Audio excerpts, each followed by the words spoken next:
Good Morning Business, le débat.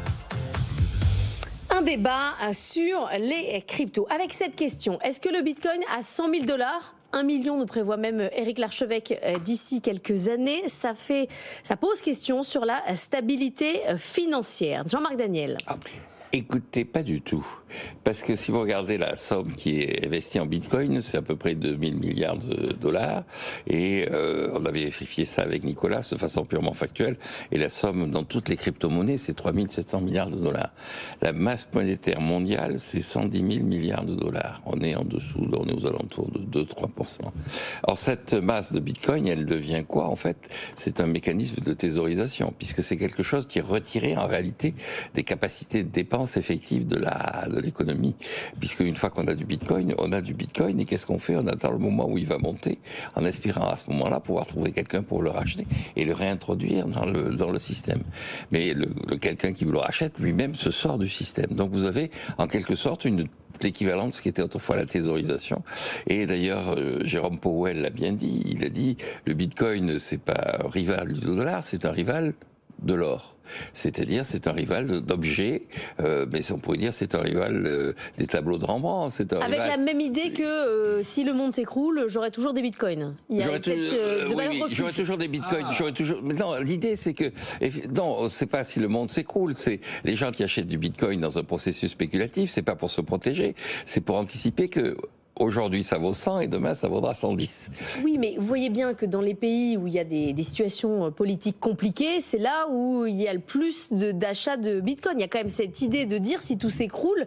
Non, il n'y a pas cette idée de valeur refuge. Non, je ne pense pas qu'il y ait cette idée, parce que dans les pays en question où tout s'écroule, quand vous regardez la réalité physique, c'est toujours le dollar qui est la réserve à la fin des fins. Et je mets souvent en avant le cas du Zimbabwe, où ils ont essayé de lutter contre la dérive inflationniste, hyperinflationniste, qui a détruit leur monnaie et qui avait conduit au fait que c'était devenu des objets de la vie courante, la monnaie, notamment les bonbons achetés en Afrique du Sud.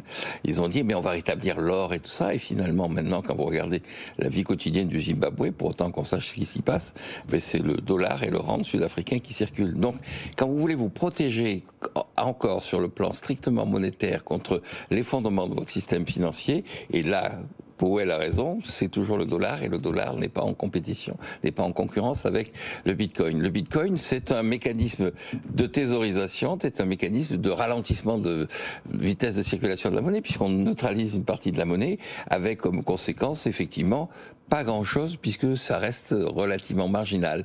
Le véritable enjeu, c'est dans ces transferts de fonds, il y a des gens, à la fin des fins, si c'est à 1 million, il y a des gens qui auront gagné beaucoup, le tout c'est de savoir comment ils le réaliseront. Si c'est 0, il y a des gens qui auront perdu. Juste un investissement comme un autre, voilà. Pour vous. Nicolas? Il n'y a pas du tout pour moi, alors j'ai la même réponse globale que Jean-Marc, aucun risque sur la stabilité financière. La principale réponse, c'est qu'effectivement, les encours, c'est 54 000 milliards de dollars l'encours boursier aux États-Unis. On est proche des 2000, on est un peu au-dessus des 2000 pour le Bitcoin. Si ça connaît un sort au bulbe de tulipe hollandais 1637, il ne se passera rien pour le reste de la planète financière.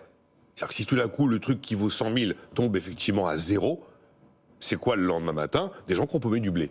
Mais la planète financière, elle tourne parfaitement bien. Après, la robustesse technique du dispositif blockchain qui a fait ses preuves, objectivement, la robustesse technique est quand même plutôt un gage de stabilité pour l'ensemble de cet univers du Bitcoin. Effectivement, comme le disait Jean-Marc, la concurrence vis-à-vis des grandes devises internationales, elle n'existe pas. Hein. Moi, je continue à dire que ça n'est pas une monnaie, que ça ne coche pas toutes les cases d'une monnaie. Donc, le jour où le Bitcoin est concurrent du yen, de la livre, du dollar, de l'euro, c'est pas aujourd'hui, donc il n'y a pas, si vous voulez, c'est une nouvelle monnaie dans le panier des principales devises qui pourrait tout d'un coup créer une concurrence et déstabiliser quoi que ce soit. C'est vrai que la comparaison avec l'or, elle n'est pas complètement insensée. On est sur une quantité... Surtout sur les réserves de change. Oui, sur les réserves. Sur les réserves de change. Mais on est sur une quantité limitée, c'est exactement comme pour l'or. C'est un produit qui devient assez rare. On est à 19,8 millions de bitcoins sur les 21 millions. Un peu comme pour l'or. C'est un produit qui est coûteux à produire. Un peu comme pour l'or, et objectivement, l'or aujourd'hui, c'est un actif qu'on va chercher pour se mettre à l'abri.